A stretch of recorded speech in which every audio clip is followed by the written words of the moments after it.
And the last person in this presentation section, we thought about, let's say, a company experiencing or being challenged with this situation. We contemplated current, one of the four that Alexander presented, but we said, let's stay apart from concrete and specific products.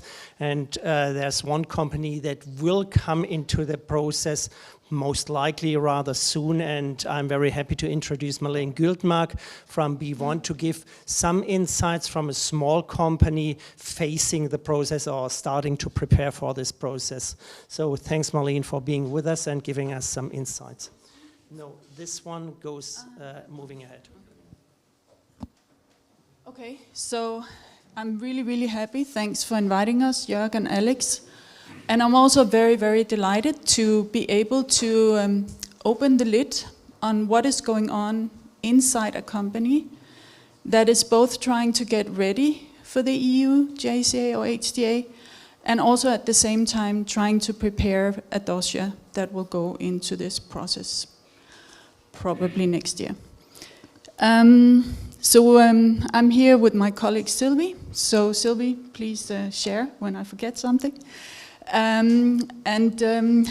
we'd like to talk a bit about what we're doing, but first I'd like to just give a little bit of context to who we are. So we're from a company called BeOne. You may not have heard of us. We changed name this year. For 14 years we were known as BeOne.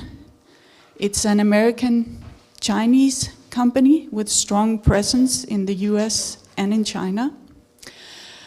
We changed name this year to BeOne, and I think the name reflects a lot who we are, how we want to be, and how we want to collaborate. We are a 15-year-old company, and we have how many employees, Sylvie? 10,000. So we're a bit over the 250. We are not small, but we are also not big. And what is really important to understand that it's a company that grew really fast. And of course, when you start a company like this that was started by an American businessman and a Chinese scientist, they focus first on getting their products over the first hurdle, right? They want to get the proof of concept all right. They want to put it in phase 1. They want to get over this. They're not thinking at that point about market access. And of course, they're not thinking about EU HTA. And I think that is what makes us different from big companies like Roche. I worked many years. They have been able to prepare, think, talk to their clinical development scientists for many years. And this is something that BeOne has not been able to. They had to first survive, and then they had to, excel. So we're still trying to survive, and that's important to know that for a lot of our products that we're going to launch, we haven't had the time to think about this and prepare properly, and that is what puts us in the same box as the small companies. So that's where I would put it. We don't have the processes of the big companies. And we know that, and that's why we started EU HTA readiness project. We started it in January this year. And at the same time, we started our first JCA dossier. When we spoke with many senior leaders across the company, we realized that people had, of course, heard about the EU HTA process and the regulation. But once you sort of ask one question more, they had no or very, very, very low level of awareness of what this actually was and what it required. And if you spoke to our clinical development folks that sit primarily in the US and in China, and you said, what do you know about HTA? They would reply, what is HTA? So I think it's just important to understand that this is what we're working with in industry. This is where we're coming from, and this is what we have to deal with. And Sylvie and I, how many presentations have we been giving about the EU HTA just this year? Many. We lost count. I've been with the company exactly 1 year, just that you know.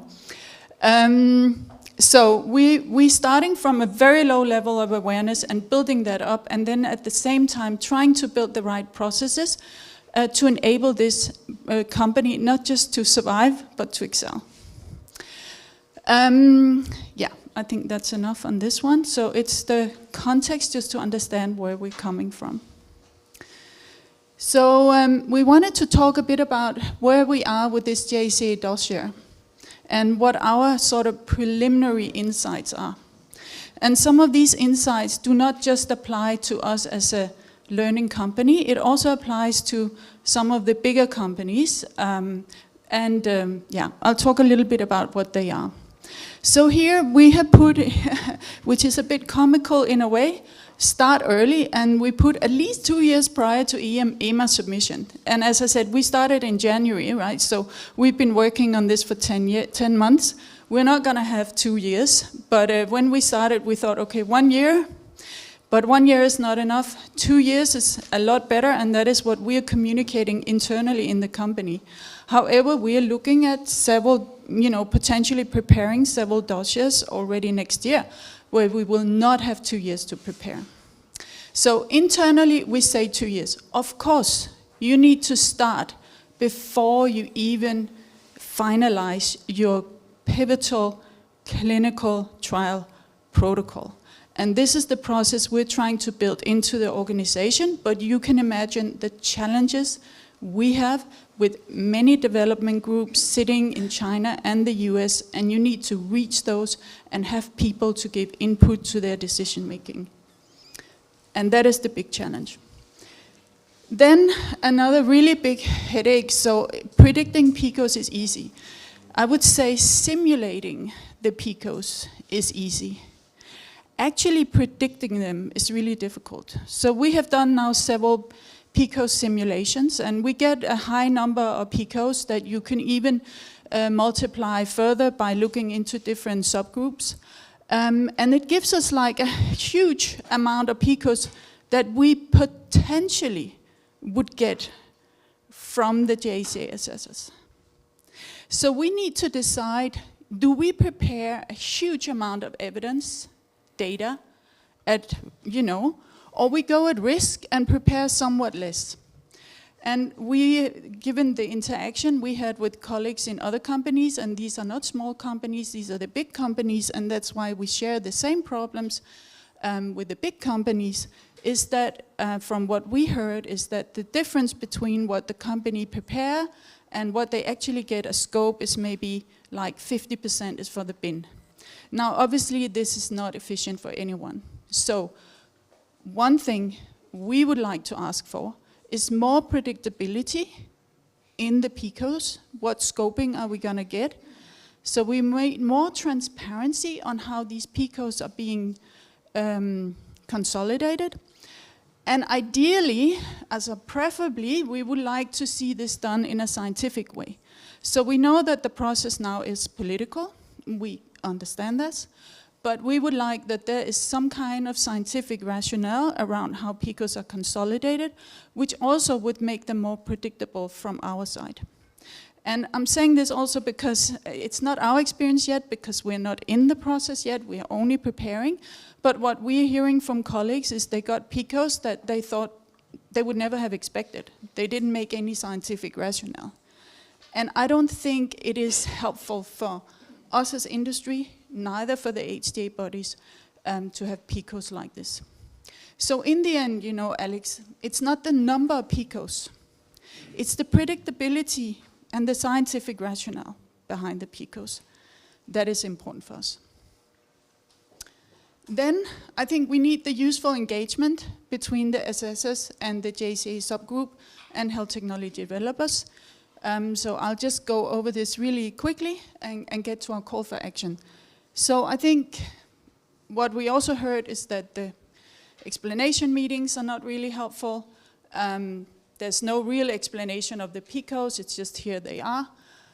We feel that there should be a better engagement, better dialogue between assessors and the health technology developers. And just finally, on the stakeholder input into the JCA and the JC, for us at the moment is a completely blind spot. We don't know how to navigate this. We don't know if it's really working properly. So, you know, I want to finish now with a call for action. We discussed a lot internally what we would really ask for, but we ended up with something I think reflect our name, BeOne, and that is we would like to call for dialogue. We'd like to call for partnership. We'd like to call for good common sense, for innovations to reach the patients. And we also, of course, like to, you know, achieve what we all set out to do, increase transparency, reduce duplication, and get medicines to patients faster. And we think more dialogue is what we need. Not necessarily less PICOs, not more JSCs, but let's talk together. And that's it.